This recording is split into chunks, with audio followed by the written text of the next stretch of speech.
threatens the economy of oil companies and is something practical for your use, they're not interested. You are a clever man, Doctor. Perhaps too clever.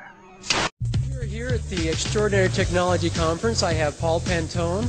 He is a well-known name in alternative energy. There have been a lot of people who have come through his door, across his website. He's been around for decades in this field. The thing for is this device, this idea of a bubbler where you're taking fuel. You could put really dirty stuff in here, and with this process he's able to run an engine cleanly, efficiently, and there's a lot of application. He does an academy where people come take classes. How many people have taken your classes? In the last 3 years, about 500. 500 people. And about 25% of them hold engineering degrees or PhDs. Okay. A lot of PhDs have taken an interest in this more overseas than in the United States. Yes. You are more famous and revered in Europe than you are in America. In France right now, they are teaching this at universities. You can actually go in and take the class on GEAT. Okay. And learn how to put this on tractors and cars, whatever you want. Take a 5-credit course on GEAT. Yes. In Europe. Right. Okay. Or a 1-week crash course. But in Utah, they won't cover you on the local news. I'm not allowed on the campus here. Okay. Not in the United States. So, but you've had a hard time getting things into the marketplace and getting funding. Well, I've tried to concentrate on something that would have the greatest impact on mankind, cleaning up the planet. Okay. Heat. Okay. And this is not politically friendly. Because? The government gets too much money in road tax. And who else? Oil companies, OPEC. Okay. How many people have put one of these things on their car, and what happens when they put them on their car? Over 37,000 people took the free plans off the internet and wrote us emails saying that they had put it on engines, and they were running all over Europe, the United States, Africa. It doesn't happen next week. They get mad. They get angry. They go to the Attorney General and they say, do something about Paul Pantone. Well, if you knew the truth about what you just said, okay, you'd find that is not the case. You'd find that is not the case. Some of the people that went in and filed complaints were employees who were involved in stealing $440,000 from me. So there's some conspiracy, some dirty stuff going on. Yeah, and 8 crooked attorneys, one after another, that were supposed to be working for me, that turned around and they were working for the Attorney General. They took all the documents to defend me, handed them to their new partners, and said, here's what Paul's going to use to fight you. Well, now, it's pretty hard to fight the system. And you have a lot of people who have replicated this, and I have met people who have built your device and say it works. And so I can tell you, as a who've witnessed to me independently with no strings attached, that your stuff works. Well, we have some pictures here. 2 young boys in Palm Springs, people all over the world that send us newspaper articles like this. Yeah. So yeah, it works. So what's? But go ahead. When you have a system out there that does not want you there, and people willing to pay enough money to buy off friends, and buy people that are real good solid church people, where they end up being excommunicated very shortly thereafter. But those are the witnesses against me. They're all the people that burned me and my wife. For what you've done, and you. This is just the beginning of the discoveries we have. We have 197 discoveries that we can document that are not found in science books.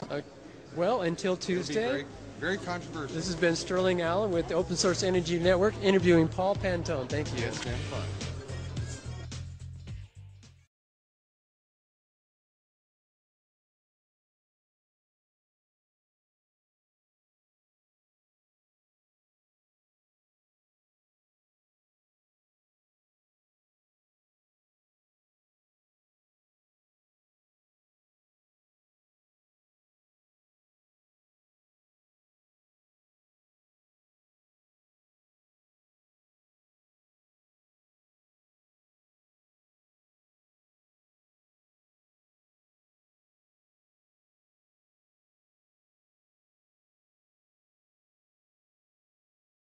The game is rigged, the dice are loaded, and the house always wins.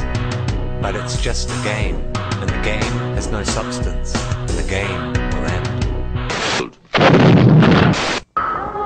Wow, look! The spaceship!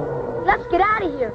Doc, we must talk. I'll immobilize you with my ray. Killing curing cancer cells is amazing, but John had also stumbled on yet another amazing breakthrough. You have enough in there? His machine could actually burn salt water. John Kansas discovered that his radio frequency generator could release the oxygen and hydrogen from salt water and create an incredibly intense flame. Just like that. If that was inside a car cylinder, you could see the amount of fire that would be in the cylinder. I can put my hand in here. Put your hand into the beam, nothing happens. Put in a fluorescent bulb and it lights up immediately. At the APV Company Laboratory in Akron, top engineers have checked out John's amazing invention and they were amazed. And we saw it go up to 1,500 degrees centigrade, the temperature. And it's incredible. This simple Stirling engine is running with the heat generated by the flames coming off that test tube. The fuel, nothing more than salt water. Oh, that could be a steam engine, a steam turbine. Could be a car engine if you wanted it to be. That's the true American innovator. Someone that is not looking for something, he just finds it. This is the most abundant element in the world, water. And salt water is everywhere. And to see it burn actually gives me chills. So imagine the possibilities. Salt water as the ultimate clean fuel, a happy byproduct of one man searching for a cure for cancer. In Erie, Pennsylvania, Mike O'Mara, Channel 3 News.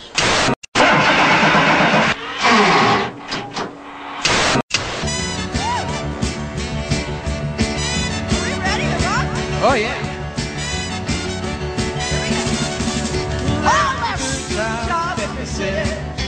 Working for a man every night and day, and I never lost one minute of sleep. And going back the way things might have been, I think we'll keep on turning. Here we are. Alcohol can be a gas. You've been looking at this for decades. Yes, I first got involved in alcohol fuel back when I was in San Francisco State University, and I had a professor, Doc Sweeney, who used to pull the students' legs pretty often. So he said to us one day when there was a bottle of fermenting beer on the table, that stuff would run your car. And I looked at him and said, you're lying to us this time. And when I went to the library, what I discovered was an enormous history of alcohol running vehicles that I had no idea even existed. He wasn't pulling your leg. No, not at all. In fact, alcohol was the first auto fuel before gasoline was ever invented. Really? Yeah, gasoline came later. The internal combustion engine came first. So basically, you could get alcohol at any farm in the United States because they all had distilleries. And it wasn't until much later that gasoline became, very common in the cities as a byproduct of the fledgling oil industry at the time, which was really in the business of heating and lighting homes, replacing whale oil and lard and that kind of thing. And the stuff that was too volatile for oil lamps that would make them explode, well, Rockefeller flushed that into the rivers at night. And that's the stuff we nowadays call gasoline. It was the toxic waste of the oil business. And today, gasoline is still the toxic waste of the oil business. We're paying to dispose of big oil's toxic residues. Okay, so if we were using alcohol for internal combustion machines, how come, is it just because, why aren't we doing that now? Well, it's an interesting battle in the early part of the 1900s, who was going to be the dominant fuel in it. And Henry Ford thought alcohol should be, because as Henry Ford used to say, if we can't be the farmer's customer, how can he be ours? And of course, alcohol was made from farm products. Rockefeller had a different opinion about this, and they tussled over this quite a bit. And finally, Rockefeller decided to stop playing fair. So what he did is he funded a splinter group of crazy old ladies called the Women's Christian Temperance Movement, and he gave them $4 million in 1915. And with $4 million, you can very easily buy Congress at that time, and that's what happened. And what we got was a piece of legislation that was not a simple bill that just passed by a vote. It was a constitutional amendment called the Volstead Act, otherwise known as Prohibition. So alcohol was taken off the market, not just as a beverage, but as for any use. And for 16 years, Rockefeller had competition-free access to the market, and gasoline became entrenched as our motor fuel, even though it never was the preferred fuel. Wow.